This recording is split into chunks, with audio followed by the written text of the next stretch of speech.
हुए यहाँ पर अपने आप को जमा किया। मैं उम्मीद भी करता हूँ कि आइंदा भी जब कभी ऐसा कोई हसास मसला होगा, इस सिलसिले में हमारे वक्त की, जान की, माल की कुर्बानी की ज़रूरत पड़े तो इंशाअल्लाह मैं उम्मीद करूँगा कि सब हाजिर होंगे। आज जिस मसले पर हाजिर हुए हैं वो हमारा वक्त वाला मसला है।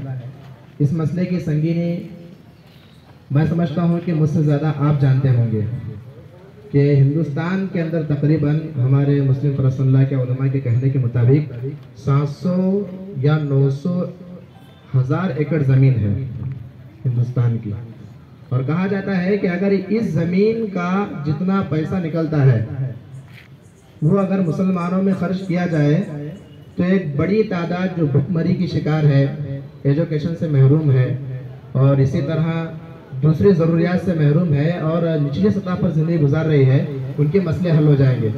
और ये वक्फ करने का मकसद भी मुसलमानों का यही होता है। ये किसी हुकूमत की जागीर नहीं है, प्रॉपर्टी नहीं है। ये मुसलमान अपनी प्रॉपर्टी मुसलमानों के आइंदा आने वाले नस्लों के लिए वक्फ करती है कि जब तक ये दुनिया कायम है, हमारी ज़मीन है, मुसलमान इससे फ़ायदा उठाएं। ये मकसद होता है वक्फ करने का। तो लेकिन मौजूदा ज़माने के अंदर जिस हुकूमत को हमने इक़्तिदार पर बिठाया है, उस हुकूमत ने हमारे साथ ये नारवा सलूक जारी रखा है।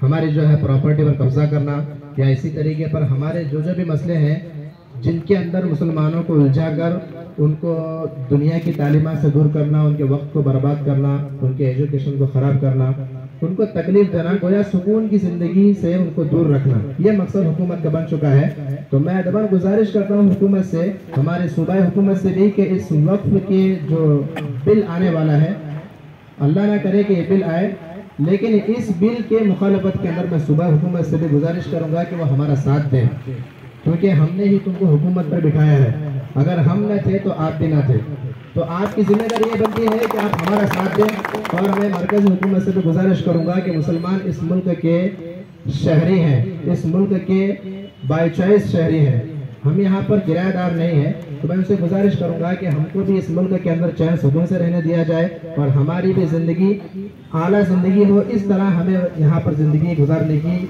हमें छूट दी जाए।